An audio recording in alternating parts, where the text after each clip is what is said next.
bylo závodníků velmi kvalitních. A my jsme teď velmi zvědaví na výkon Tomáše Wernera, který je na ledové ploše tokijského stadionu. Všichni dobře víte, že včera ho nepovedený Axel připravil o daleko lepší umístění a vyšší počet bodů. Věřme, že Tomáš zabojuje a ve volné jízdě předvede všechno, co umí.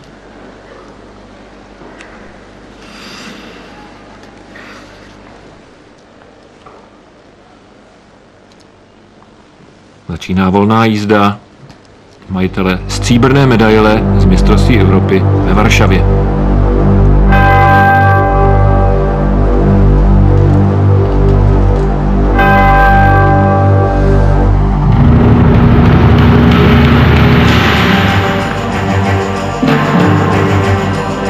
Začátek bude důležitý.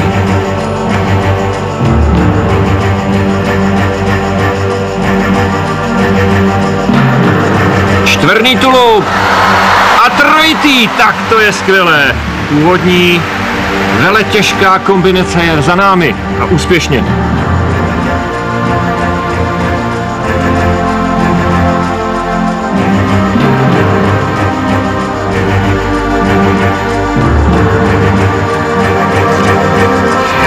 Čtvrný tulup. Tomáš bojuje.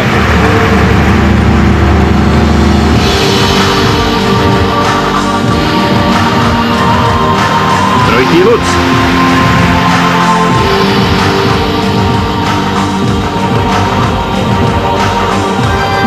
Trojitý Salchov.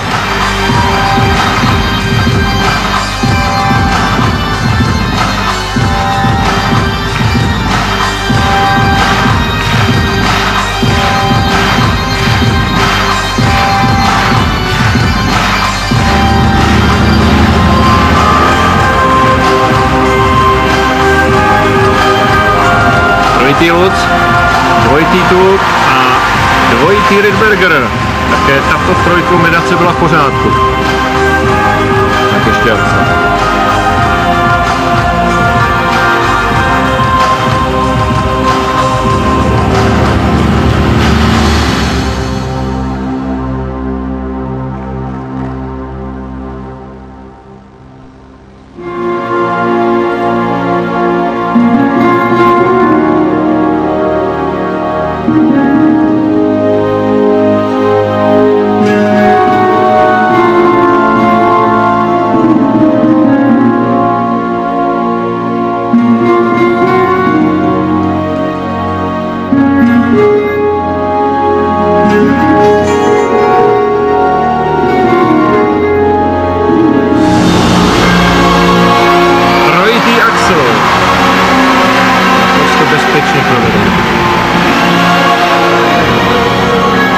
Trojitý Rydberger.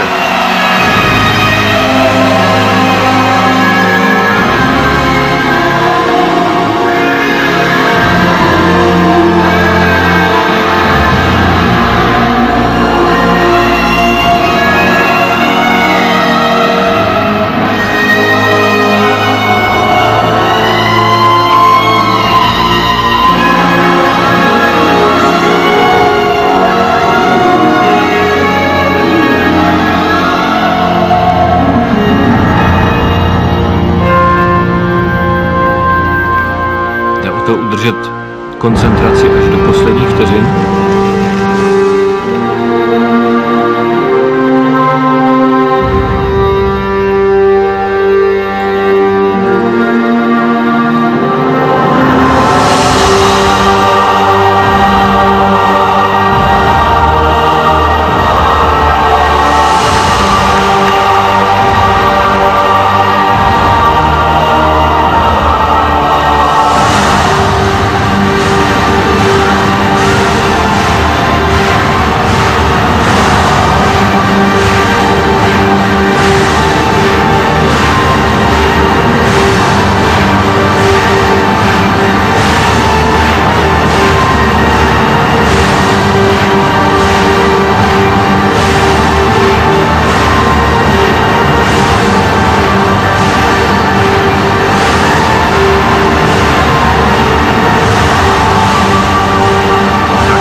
Trojitý flip, první chybička.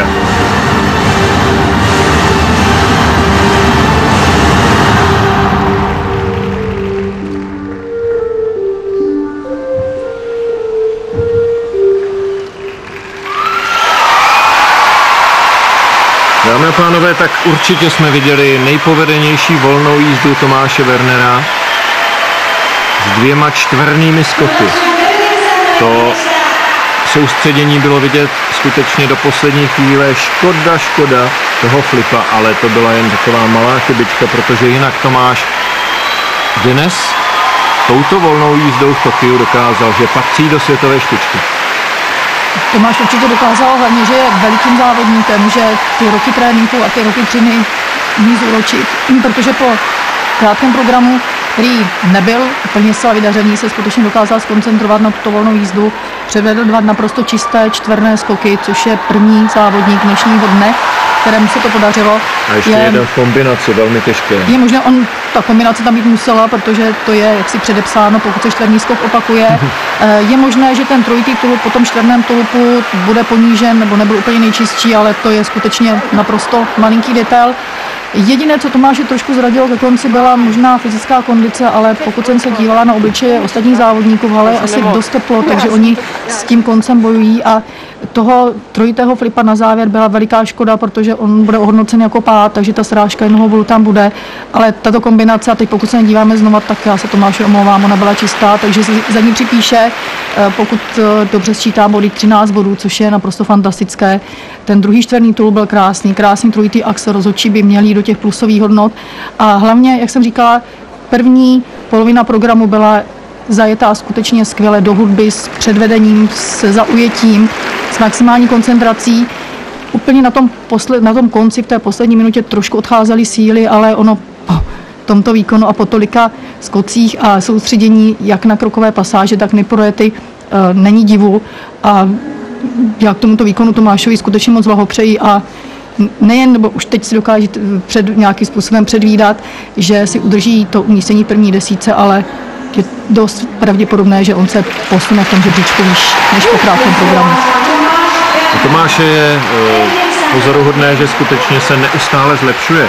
On si na Evropě zlepšil své maximum o 12 bodů a já si myslím, tedy ve volné jízdě, a já si myslím, že teď to znovu půjde nahoru, protože ty vysoké body za 2 čtverné skoky, ty se prostě nedají oddiskutovat. 84,30 za technické elementy, to je